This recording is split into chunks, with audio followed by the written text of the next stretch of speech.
We have in today's gospel reading this account of the leper who is healed by our Lord. And in order to truly understand the significance of this event, we would need to meditate on the reality of leprosy at the time of our Lord. It was one of the most dreaded diseases. If somebody contracted it, it was a death sentence. But not only a death sentence, it meant that you had to isolate yourself from your family and from society also.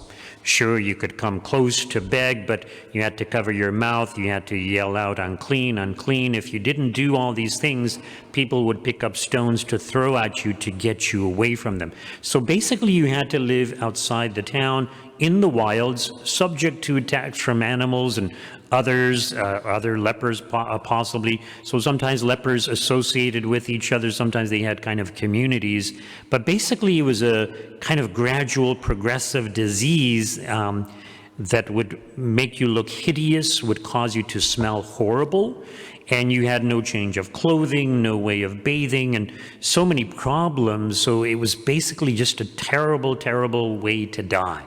It's a death sentence. Now also it's important to keep in mind the Jewish mentality regarding suffering. And they had it wrong, but they believed that all suffering was caused by personal sin or the sins of our ancestors. And if we go all the way back to Adam and Eve, yes, all suffering is caused by the sin of Adam and Eve, but we don't believe that our personal suffering is necessarily connected to our personal sin. Sometimes people just contract a disease or whatever illness. But they had this mentality. So in other words, the lepers at that time, it's not only like a death sentence because of their physical situation, but spiritually they feel dead also. Spiritually they feel rejected by God. It's kind of like they have no hope for this world and no hope for the world to come, no hope for the afterlife. What a terrible state to be in. So like totally miserable, totally depressing. And so there's this leper that comes to our Lord and kneels before him. He must have heard of him. Maybe he saw some of his miracles from a great distance. Who knows? And so in order to come to our Lord, he would have had to have great courage. But I mean, granted, this is his only choice. So it's like most of us would probably do it. And notice how he says to our Lord, Lord, if you choose, you can make me clean. Now, by kneeling before him, he's basically manifesting an act of adoration, an act of worship, which is what some of you do before receiving communion, right? You kneel to receive our Lord. So we're worshiping our Lord when we kneel. So he's doing this. He's manifesting his faith, and he says,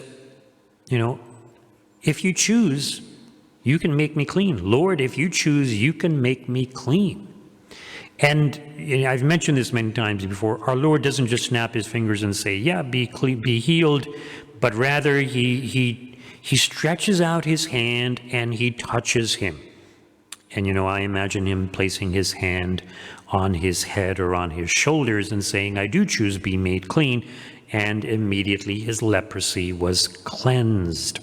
So this human touch of our Lord, this connection, is very, very significant because our Lord is showing that he associates himself with those who suffer, not just those who suffer physically, but also those who suffer spiritually. And I kind of spoke a little bit about leprosy and what a horrible disease it is, but the reality is that spiritual leprosy is much, much worse, much more debilitating, much more depressing, much more hopeless. Now, what is spiritual leprosy? Well, spiritual leprosy is basically a disease that attacks the soul. Mortal sin, the habit of mortal sin. In other words, a person who's not willing to give up their mortal sin, well, their bad habit eats away at their soul, causing spiritual paralysis, causing spiritual death, similar to what leprosy does physically. And it also causes isolation. So mortal sin isolates us from God, it isolates us from our neighbor, and ultimately it isolates us even from ourselves because we have to suppress our conscience in order to justify our sinful behavior. So we're kind of divided within ourselves, isolated from the higher part of ourselves that is telling us what you're doing is wrong. So being in this state of mortal sin, or being, just spiritually down, is not good. And we need to go to our Lord and ask him to heal us. And to a certain extent, it does require courage, but it also requires the acknowledgement of the fact that sin is wrong. Sin is not going to make me happy. And even though we know this, very often when we're tempted to sin, it's kind of like we have tunnel vision. We just focus on the good of the sin, the good that it can afford us, and we put aside all those other considerations of the reality of hell and the reality that it's going to damage our relationship with God, the reality that it's going to make us more and more addicted and less happy. So this is a reality that happens to most people, or people, who commit sin, but potentially it can happen to any of us. And, even when it comes to venial sin, it's very similar, but especially with mortal sin, especially when a person is addicted, they have this tunnel vision. They can't get out of that focus of just desiring their sin. So we need to go to confession. And, it's interesting to note that, I mentioned before that people who are wealthy and famous, they have it all, but they're not happy. A lot of them are on drugs. Some of them commit suicide.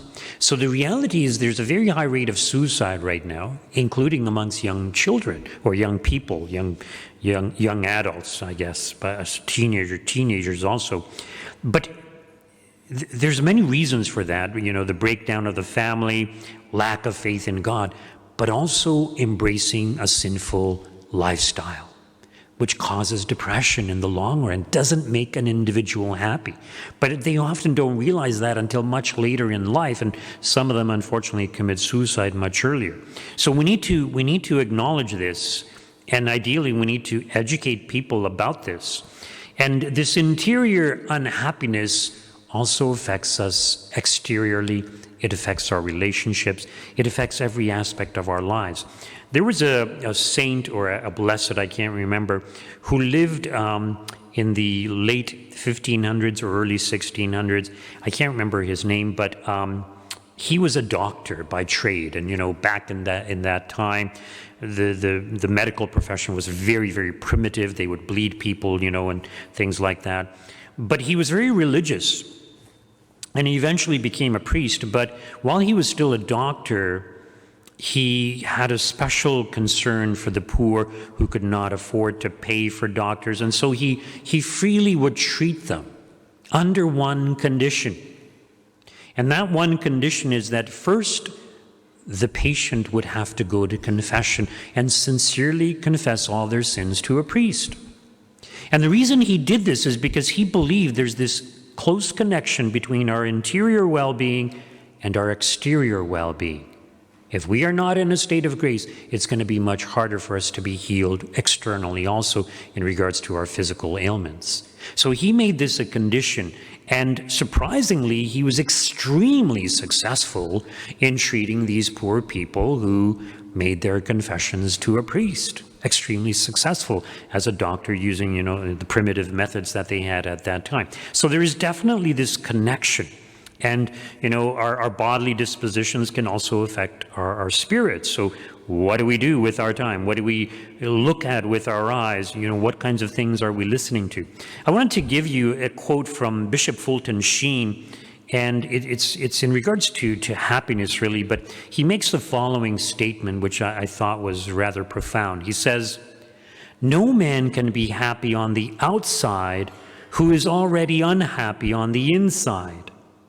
If a sense of guilt weighs down the soul, no amount of pleasure on the outside can compensate for the loss of joy on the inside." So a sense of guilt causes us to lose inner joy. And not just a sense of guilt, because many people today, they no longer feel guilty. They've committed themselves to sin for so long, but they feel empty on the inside. And they seek to fill that emptiness with external pleasure, external joy. And so often we do the same thing. We want a distraction because we feel empty or lonely or miserable. We need God. God is the one who truly fulfills us. When we give ourselves over to prayer, afterwards we feel refreshed. We feel good. We feel fulfilled. We feel that we've accomplished something good. So Jesus, God, is the divine physician. And we are all sick. Some of us have physical ailments, but most of us have some degree of spiritual ailments. And the closer we draw to Christ, the more we will receive his healing graces. Does that mean that we will be physically healed? No. We will be healed interiorly, and we will be like the saints who often suffered horrible, diseases, when they approached their death. But interiorly, they were full of joy, full of happiness, because they were so close to God.